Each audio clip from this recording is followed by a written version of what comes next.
Like it's on page 4. Is that where your X's are?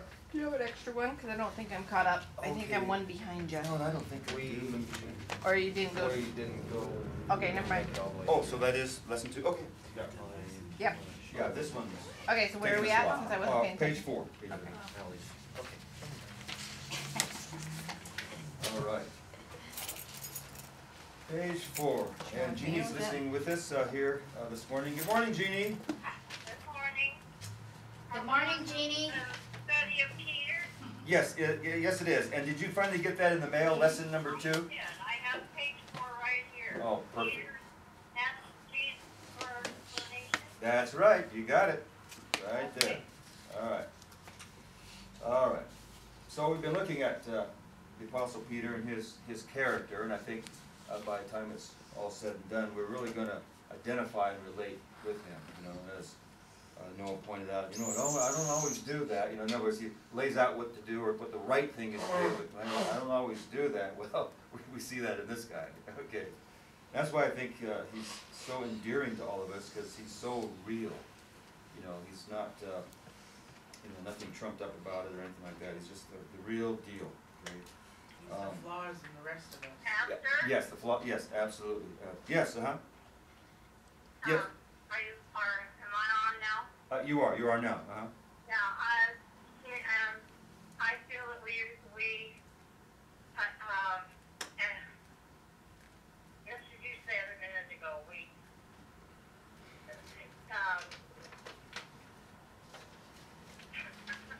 Let's go. I can't find that word now. Let's go to Matthew 15. We feel like Peter is real to us because he's messed up so many times, and Jesus still forgave him. That's right. And he just kept, loving him. Yeah. And that's, Yes. I feel like I mess up all the time, but I always feel love. I never feel truly rebuked. Well, and Jeannie brings up a good point, because if we're studying the character, the whole character, right? And in this one character, and really we don't need to study all of the apostles' lives. All we need is just one good, solid example of Jesus taking him under his wing and shaping him, getting him into line. That's all we need. We don't need him to go into detail on all of them. Okay, just give us one good example where his heart is there. His heart is definitely there. It just needs some refining. Noah, you've worked with wood. You take this piece of wood and you cut it a few times, and kind of like the apprentice, the old guy was showing the younger carpenter, how to cut and everything, and he says, "Go cut this piece of wood and come back, bring it to me." And he did, and he says, "Well, I don't understand it." He said, "I've cut this board 3 times and it's still too short." So you work with wood. You work with wood, and then you got to sand it. So your vision's on a project, okay? And then it's going to require some planing or some sanding. Okay, it's not finished yet. There's so many other facets to this whole project. Okay, so in this one person, we see the Lord, sanding and shaping and all of this, and that's all we need is just one good example. Of course, we have that here in Peter. So let's read. And Tanya, we're going to give you a letter A through C, and then we'll give you that verse there also. Okay. After Jesus and Peter had joined the other disciples in the boat, they continued on to the other side of the land of Gennesaret. Having arrived on shore there, met Jesus and his disciples, a group of scribes and Pharisees from Jerusalem. They asked Jesus why it was that he nor his disciples washed their hands before eating. They were, of course, referring to the ceremonial form of washing, not as we practice today, merely for the sanitary reasons. Jesus answered their question with a question of his own regarding the Pharisees' disregard of God's commandment regarding the care for elderly parents. The Pharisees were dishonoring their elderly and disabled parents by taking whatever money or belongings that were needed to provide for their medical costs and living expenses in their senior years, and were instead giving it to the temple treasury. The Pharisees did not consider it dishonoring one's parents if the children gave that money for the support of the synagogues and temples. On the surface, I mean, on the surface, well, I mean, we're giving it to the temple, we're giving it to the Lord, right? But that was their rationale. Wrong. Okay, and Jesus demonstrated that's, okay, you know, very surface, and I know that, you know, maybe you mean well, probably not, but I guess maybe the benefit of the doubt, maybe you mean well, but I'm going to point out the better way, okay? Jesus said that such practice was merely certainly dishonoring to the parents. In fact, Jesus said that their practices were purely hypocritical rather than righteous, as they had supposed. Bear in mind that Jesus was speaking to a covenant race of people, a brotherhood, if you will. They were to demonstrate to the paganistic Gentile nations the righteousness of God's laws, including that of caring and honoring one's aged parents. The same principle is enforced as it applied to the brotherhood of the new Israel, the assemblies of Christ. Covenant sons and daughters are to show concern and support for their dependent parents who are also in covenant with God. They are to do so because they are parents and because they are also brethren. All right, so again, Excellent. yeah, it wasn't, yes. Yeah, I should have had you read that. No, it's good if someone else reads it. But, you know, to demonstrate, if you're going to bring them in a cohesive unit, right, then these principles have to be borne out. And where they've erred, thinking, well, this is the right path, Jesus says, no, that's not the right path, because that it does dishonor the parent, and it doesn't arrive at the conclusion that I want you as a covenant community to arrive at. Rachel? Do you think that goes along like with the tithes where it says a 10% of all your increase, meaning your time, your effort, Oh, yeah. everything? Oh, absolutely, yeah. The tithe, of course, means tenth, okay? Doesn't just apply to your money, okay? In principle, okay, well, in principle, let's forget the tithe right now. Just in principle, it all belongs to God, all of it. We belong to God, all of us, okay? Not, you know, only 10% of us, right? We are God's, okay? But all he asked of them was to give that 10%, okay? However, the 90 then was also God's, because he gave it to them. He grew the crops for them. He grew the flocks and the herds, right? He did all that for them, okay? He just said, okay, just break off some of it and give it to me, okay? And the rest is yours to use, okay? But it's still, God gave it to us. It's just yours to use, okay? Well, digressing a little bit back to what was on here, you know, it seems to represent our own, you know, walk, or our own service to people. Yes. Is just as important to our service and our walk with Christ as, you know, our own personal walk, our own personal effort, me to God connection. You know, that was a sort of horizontal connection between, you know, and the things that I do for others with that godly spirit. Yeah. You know, it's just as, at least it seems to be just as important as the things, you know, that I do directly. In fact, it's incomplete without it. Yeah, it Okay. is. How many times did the Lord get after Israel, the covenant community, the brotherhood of the Old Testament, for not connecting with one another as they should, okay? So that they began to take advantage of the widows, okay, and rip them off of their inheritance, okay? Or the orphans who had no protection of a parent, okay? Or to throw them into slavery.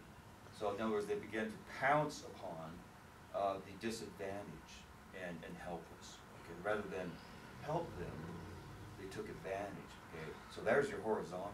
It was broken down. It wasn't working. Okay? So God came after them time and time again.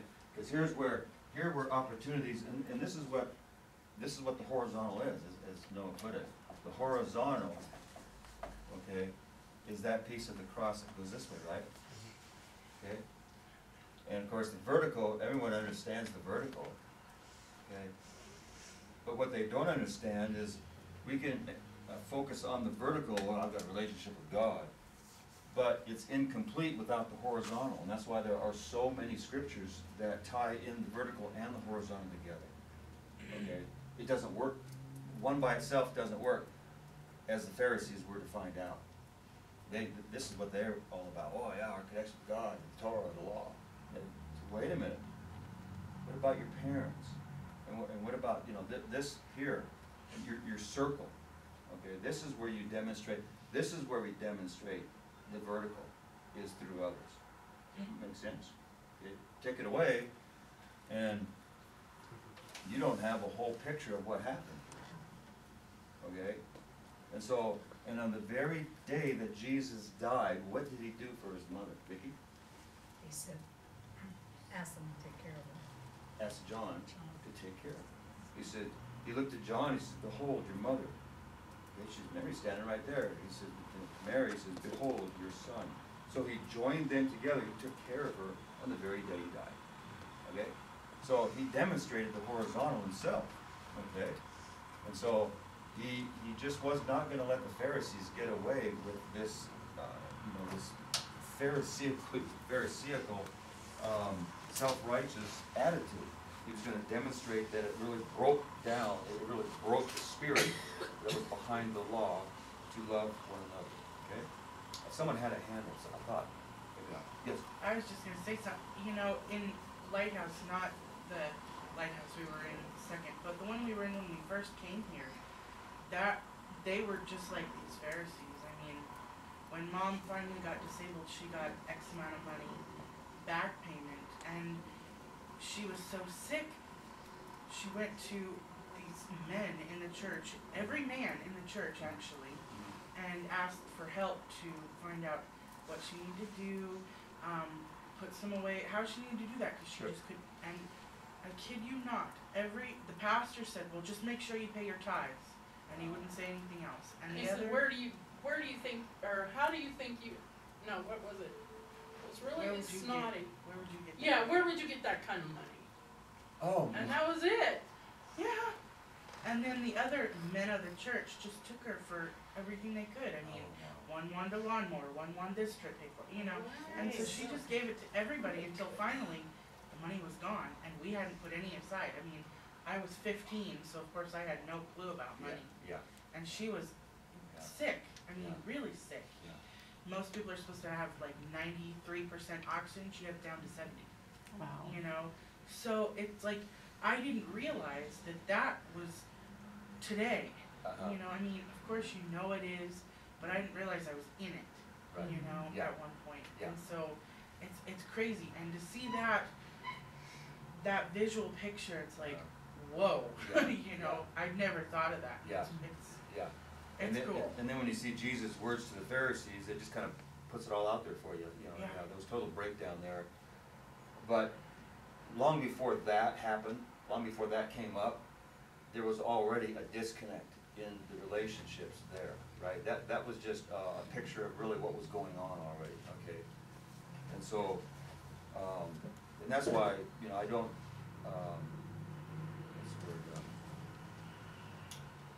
take lightly your comments on what you see here. Okay? You're now part of this, okay? But you're comparing it to other experiences, okay? We kind of take it for granted now, don't we? Because we do love, and we built this base of love, okay?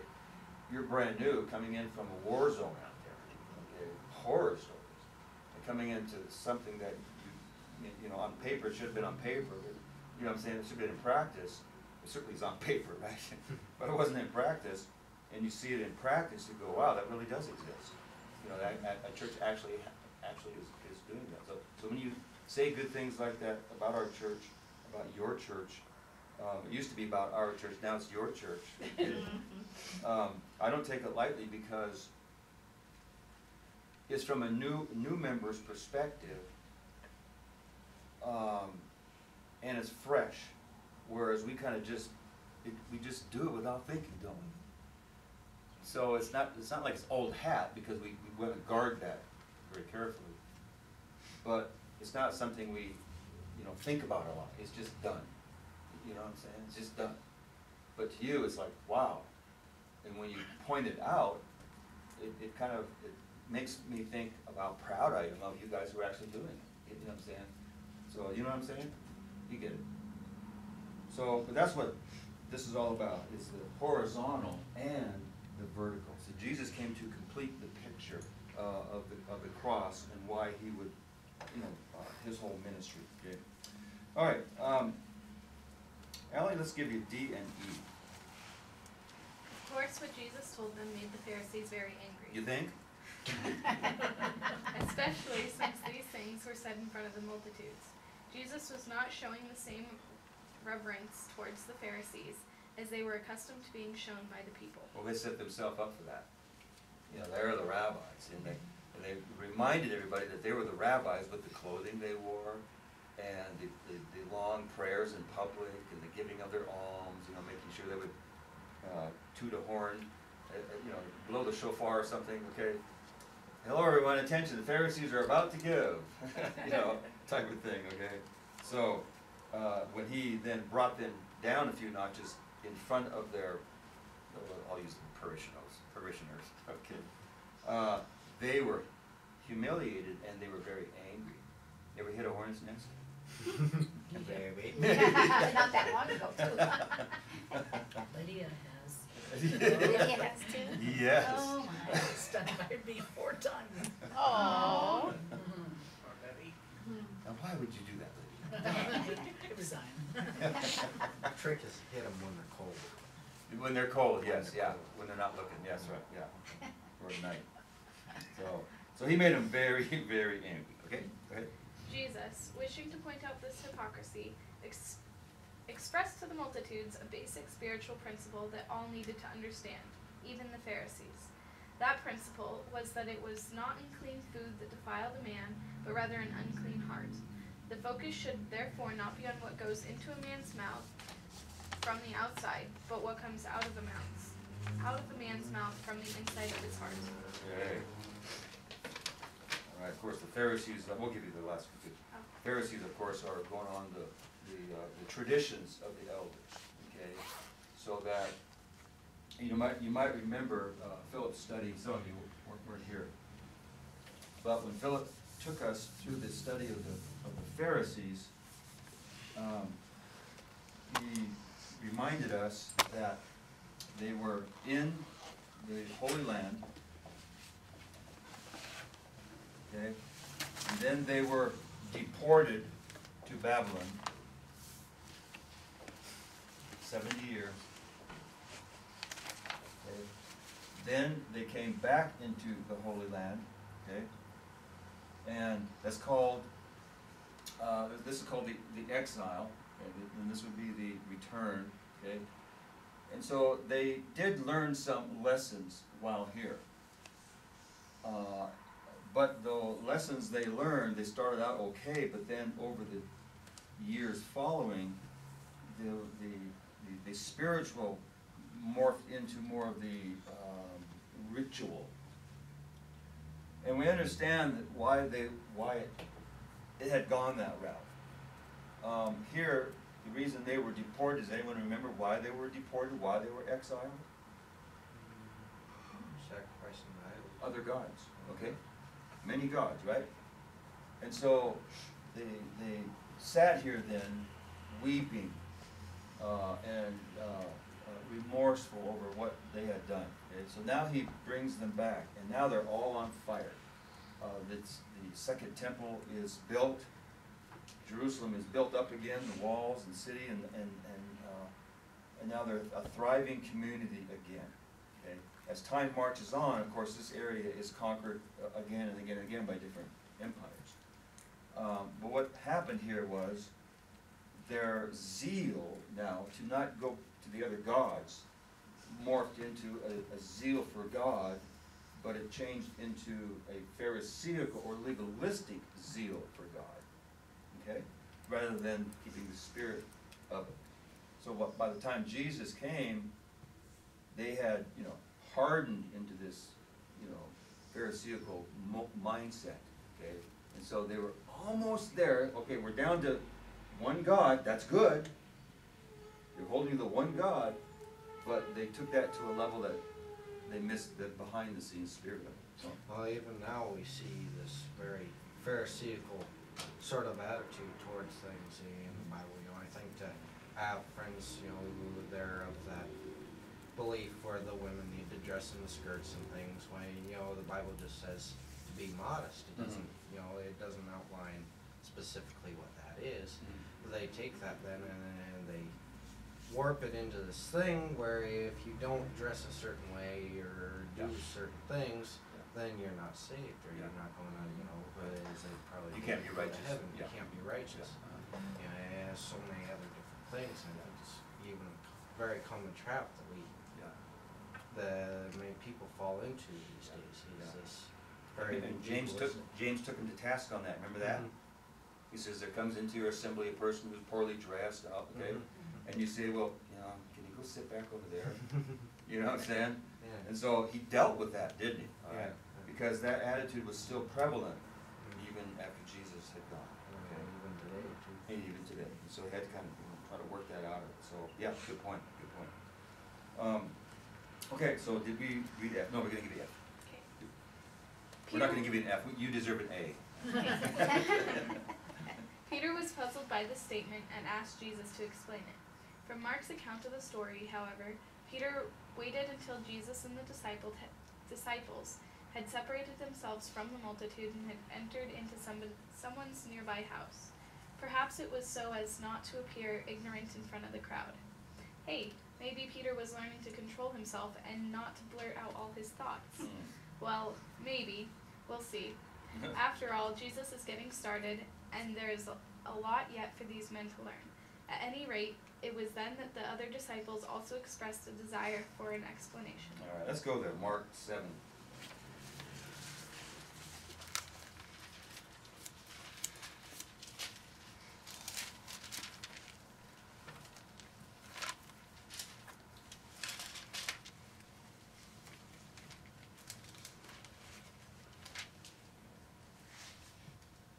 Okay, let's start with verse 14, and let's give you that, 14, and go ahead and read through 17, if you would, Okay. please. And when he had called all the people unto him, he said unto them, Hearken unto me, every one of you, and understand. There is nothing from without a man that entering into him can defile him, but the things which come out of him, those are they that defile the man. If any man have ears to hear, let him hear. And when he was entered into the house from the people, his disciples asked him concerning the parable. Okay, and then, of course, verse 18 as well. Okay. And he saith unto them, Are you so without understanding also? Do you not perceive that with whatsoever thing from without entereth into the man, it cannot defile him? Go ahead. Because it entereth not into his heart, but into the belly, and goeth out into the drought, purging all meats. And he said, That which cometh out of the man, that defileth the man. For from within, out of the heart of men, proceed evil thoughts, adulteries, fornication, murders, thefts, covetousness, wickedness, deceit, lasciviousness, and evil eye, blasphemy, pride, and foolishness. And all these evil things come from within, and they defile the man. All right, so, again, he's expressing the spiritual things, not just the, physical or the legalistic things, okay? All right, well, we've arrived at a very important time in the Apostle Peter's life, and perhaps, as far as we're concerned, one of his more famous exchanges between Jesus and the Apostle Peter, okay? And Vicki, we're going to give that to you. Peter's confession of Jesus as the Christ. By now, however, rumors were circulating all throughout Israel as to who this man Jesus was, especially for his boldness in standing up to the Pharisees and scribes the way he did. Who was this man who was going around the countryside calling the leaders of Israel hypocrites? Was he the one they had all grown up hoping to see one day? Was he their Messiah, or was he the Old Testament prophet Elijah, having come back from the dead to lead Israel to a revolt? Those are rumors that were circulating. Keep in mind, we have 20/20 hindsight. They're right in the middle of it. Okay? And sometimes when you're close up to a situation, you can't see it from the right perspective. You got to drop back and try to look at the whole thing. But they're right in the middle of it. And rumors are circulating, and they're not accurate. And so some were thinking that he was Elijah having been resurrected. because they were aware of the Old Testament prophets said that Elijah will come. And even his own disciples were confused on that note, because that was something that they had all thought of and was taught in synagogues, that they're waiting for Elijah to come back. And so they thought, is this Elijah from the dead? So they were confused, early on. Yeah, it makes me think of that one scene in the movie Braveheart, where they're going into this town and these people, they've heard all these miraculous tales about this man, Mm-hmm. and it gets trumped up with that. It was we'll just call it the telephone effect. Yeah, that game yeah. where you play telephone. Uh-huh. To the point where, yeah, these things are great that they can do, but it's trumped up to a level of being ridiculous. Yes, yeah. Bigger than life, bigger than life, beyond what yeah. they're capable. Yeah, Right. right, yeah. Exactly. So, so you can understand some early confusion, okay? And of course, that then brought about certain questions that, again, out of ignorance, needed to be, answered. Okay. Being aware of such rumors and wanting to hear for himself what his own disciples thought of him, Jesus asked them, first of all, what they had heard spoken of him. His disciples told Jesus that some thought he was some sort of prophet, or even John the Baptist. But now the big question, who did his own disciples think he was? Who were they imagining they were following? Who had been performing all those miracles? Who caused Peter to walk on water? Jesus was giving his disciples the opportunity to openly express their personal convictions of who they believed him to be. Now, notice the strategy here. In order for them to continue to follow him, there needed to be a very strong connection and understanding. Okay? There couldn't be, doubt. And so, although we know that there was doubt, right? Even after he was crucified and right before his ascension, that last meeting before he ascended, there was doubt. Remember that? There was some doubt. Again, I think it stemmed from the fact that the kingdom was not established. So I think that still left a little twinge of like, what's going on here? I don't know about doubt. The King James says doubt. I didn't check that word out. But anyway, there was some disillusionment that the kingdom had not actually arrived.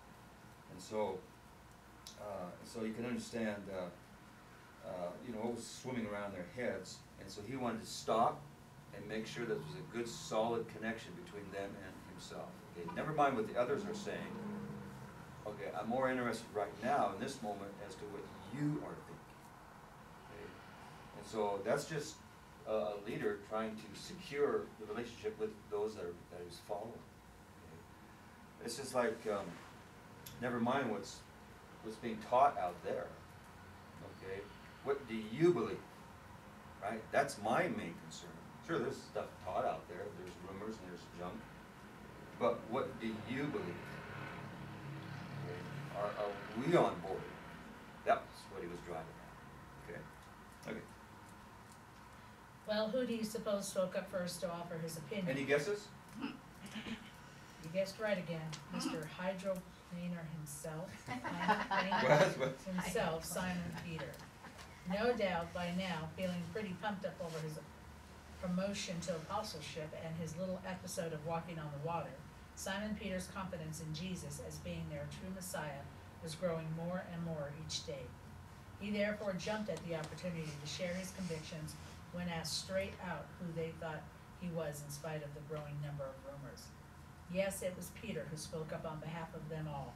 The same man who objected to Jesus calling him to be a disciple in the first place now cried out, "You are the Christ, the Son of the living God." Well, we're making progress. We are making some progress here, okay?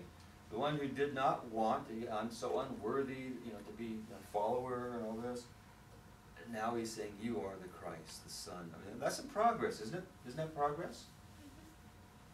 I say we just cap it off right there.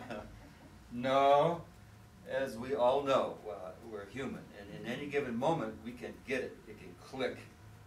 Okay, and I still remember Oli. I still remember that day. I get it. Yes, I see it. I finally see it. And he was letting everybody know, right?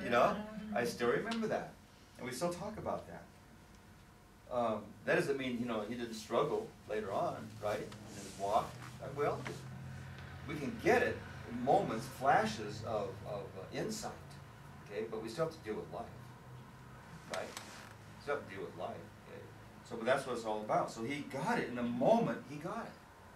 And it You was got just a moment, because not much longer, he's gonna deny him. I know. Praise God for the moments, but there's a word being used, and it's an old term. It's nothing new, but you hear it a lot now with the campaigns and presidential campaigns. It's this word here, and it is an important word to us as far as our spiritual walk goes. Okay.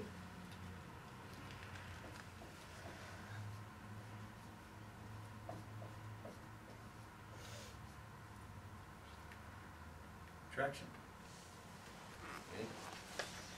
How many have ever driven on a gravel road?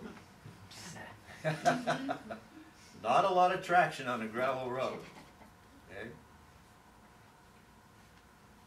This is where you get your footing. And with traction, you have progress. You can actually, you know, move. Okay. If you don't have traction, then, you know, it's go in spurts, and then you regress. Okay. The spiritual walk is all about getting traction. And at first there isn't a lot of traction because there's not a lot of history. And there is doubt. There's room for doubt, speculation, hesitancy, and all this because you're in an uncharted, you know, way of life. But then you start to test this yourself, and you start to get some growth under you, and you see it in the lives of others as you begin to then pick up traction for yourself, where your growth, you know, isn't all undermined by the next test. That's traction, okay? Not that it won't affect you in some way. Yes, it will, because we're human. But not all is lost. That's traction. You've actually covered some ground, okay? So that if you go back, you slip back, you don't slip all the way back. You gain traction, okay? And then you make some progress, and then some things happen again, and you know, it knocks you down a little bit, but you don't go all the way back again, or even a good distance back. You're gaining traction because you're learning lessons along the way. That's what Jesus was trying to get Peter to finally grab on. Let's get some traction here, boy. Okay? And as Vicki said, it wasn't that much longer. It's another episode of regression. Okay, a life lesson. Yes? But hopefully we're gaining strength as we go. It's one step forward, or excuse me, 2 steps forward, 1 step back, Yes. not 2 steps back, 1 step forward. Yes, right. That wouldn't be traction, would it? Right. Okay. Yes, that would be not good. It happens, and the Lord allows even that to happen, right? 1 forward, 2 back, okay? To teach us to finally get a grip on things and have 2 forward and then 1 back, okay? Well, we'll ever get to a place where it's 2 forward and 0 back? Wouldn't that be nice? Well, no, because then we're not growing. Right. Then you're not growing, because now you're getting too confident. Yeah. We need the struggles, unfortunately. And Absolutely. sometimes I think it depends on what it is. You know, if it's something we're facing that we've never faced before, we may go back further because it's Yeah. new to us. We haven't Uncharted, experienced yes. that, even though we've experienced His grace and mercy and forgiveness. Other times, if it's new, we don't always have the traction we need to get Right. past something new. Right, right. But that's when we need the traction. Well, exactly, that's Right. how we're gonna make it through, but sometimes we go back because it's something we haven't dealt with before. Yeah, yeah. He brings it into our life to help us. And how far back you go, your traction is measured by how far back you go. Okay. I was just thinking, you know, that we can go forward to this or a certain point, but when we're faced with those trials, we always seem to go back to the firmest spot in our faith, you know. And so even if it is 1 step forward and 2 steps back, it's more because we need to grow that extra bit, that build that foundation a little bit farther, you know. we need to relearn those lessons. Yeah, those we two need to steps. cement those in our mind rather than being, we can grow so much on emotion and on the feeling and the spirit of the moment and everything. But when those trials and things come, we'll drop back to what we know. Right. And so that, I suppose, we might be to a point, but it's as much, it could be that hollow faith that we see, so many people falling away from when they're hit with these things, because they didn't take that time to grow, that strong rooted foundation. Let me illustrate what he just said, because what you just said, Noah, is just, it's so spot on, so spot on here. Okay? And while you were talking, I was visualizing a line. Okay? This is our journey, and we'll call the red spots those heated, emotional, like you said, spurious type of growth. Okay, so our journey's this way. We'll go this way. Okay, and so starting out, we have those moments of spurious growth, excited and joy and all this that the Bible talks about. Okay, then in between those experiences, we have, let's use, we have real growth. Okay, and so what you're saying is, I visualize this, that we're going to have these spurious moments, but they're not firmly rooted yet. They were appreciated, but they're still on the shallow level. Okay, and they brought joy, but they weren't hardened. Okay, and so then comes along another one. Okay, and then a few more of these. And what Noah's saying is that in that trial, it may knock us back, and it's what Vicki was saying too. It may wipe out the last spurious growth, but we're going to land where it was firmly planted and hardened, and the lesson was learned. Okay? So we're not going to go all the way back, because we've had moments of, I know that. Okay? That is a for sure. Okay? Not built on any emotions, but solidly affirmed in our heart. Okay? So we're not going to go all, we're just only going to go fall down as far as the next largest branch, if you're falling in a tree. Okay? Sorry kids, you're 4, okay? You see, you fall down and you break all these little branches, but then you land on that next big branch that's able to support you. That's that solid growth that you have. Okay? And so now you just pick up and go from there until your next blue dot occurs. Okay? And then a few more, passionate ones or whatever, and then you fall back there, but you'll never go back to the beginning. Okay? Now here's the problem: if you don't have very many blue, if they're all kind of just in the moment and it doesn't really sink in, then you're setting yourself up for a very long fall, all the way down to the bottom, because there weren't very many, if any, really strong, rock-solid moments of growth. Or they could knock you out completely. You can just stumble into it if you don't have very many strong ones. Yeah, absolutely. Absolutely. So that's what you mentioned, the falling away. There just wasn't any blue there. Okay? And this whole thing we could have just gone to the parable of the seed of the sower and read the same thing and illustrated the same thing. Okay? All right. So maybe I'll preach that one day. Okay. Rachel, we're going to give you. Where'd you leave off? E. E. Okay. We're going to give you E now and G. Okay.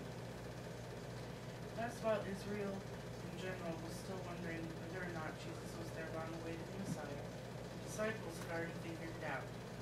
They were convinced and knew that Jesus was the anointed servant of God. That's Messiah, by the way, the anointed one. Okay. At least for now. As we will see later, they had their moment of doubt. But for now, Jesus was building on their fluctuating faith through every new experience he took them through. He knew the kind of faith they would need to get them through the trials ahead would not come instantaneously, but would have to slow cook. It would have to gradually grow to maturity. That's why Jesus didn't get overly excited when they had a little setback. I mean, he didn't Yeah, his words could be strong, you know, get behind me and say, that's pretty strong, I'll admit that, okay? But he really wasn't calling Peter Satan. Okay, it was what he was saying and how he was being influenced, okay? But notice how he, you know, he loved Peter, you know, he embraced his ups and downs, and as a teacher to a student, you know, the student's gonna make mistakes, so he welcomed the opportunities to bring him along, okay? And so that's why Jesus didn't come unglued when his disciples didn't get it. He just knew that, you know, this is just another learning moment for them. The same may be said of any and all of Jesus' disciples. In order for a disciple of Jesus to continue to follow him, he must believe that Jesus is the genuine Christ and not an impostor as were so many others. But without such a confidence in our leader that will keep us following after him, but if we do believe Jesus, that he indeed is the promised Messiah of Israel, then all that he promised he is able to perform, including bringing in the kingdom. That is why the disciples continued to listen and to follow him, because they wanted to see that kingdom. Upon Peter's confession that he believed Jesus was Israel's promised Messiah, Jesus declared that Peter was blessed because that such a revelation came to him by the Father and not by some man. Such inner conviction must indeed come as a result of the Father's enlightenment. The apostles were blessed because they allowed God to give them that faith. In response to Peter's confession, Jesus said, "You are Peter, and upon this rock I will build my church, and the gates of hell shall not prevail against it." Jesus was not saying to Peter that he was the rock, but that upon this rock, Jesus would build his ecclesia. Jesus was referring to himself as that rock. Even Peter understood that fact. All right, so in his later writings in his first epistle, even Peter understood that Jesus was the rock, okay? It wasn't Peter. Okay? There's a whole church built on the false premise that Peter is the rock, okay? That's, of course, the Catholic Church. Okay? But there are two different Greek words used there, two different genders also. One would refer to a small rock you can pick up and throw, that would be Peter, Petros, and the other, Petri, more of a cliff, more of a jagged cliff, a boulder, okay? More of a foundation stone. All right, so Marlene will have you wrap that up, that portion up, then we'll stop right there. It is also noteworthy what Jesus said following these statements. He told his ecclesia that they would be given the keys of the kingdom, whereupon whatsoever they bound would be bound in heaven, and whatsoever they decided to loose would also be loosed in heaven. All right, so that gets back to the idea of authority, okay? So now he says, I'm going to give you the keys of the kingdom. So this is clearly a demonstration of the authority he was giving him. So that's packed into the idea of ecclesia's authority. Go ahead and wrap it up. In the Greek, it literally is saying, whatever you bind on earth shall have already been bound in heaven. Same for whatever the church decides to loose, it will have already been loosed by God in heaven. This is, of course, speaking of the church's action to either add or delete members from its fold. So long as it meets spiritual criteria, God fully supports it, and in fact has already performed the action even before the church votes on it. The church merely plays catch-up to God's decision. All right. So the church has been given the keys to the kingdom. What does that mean?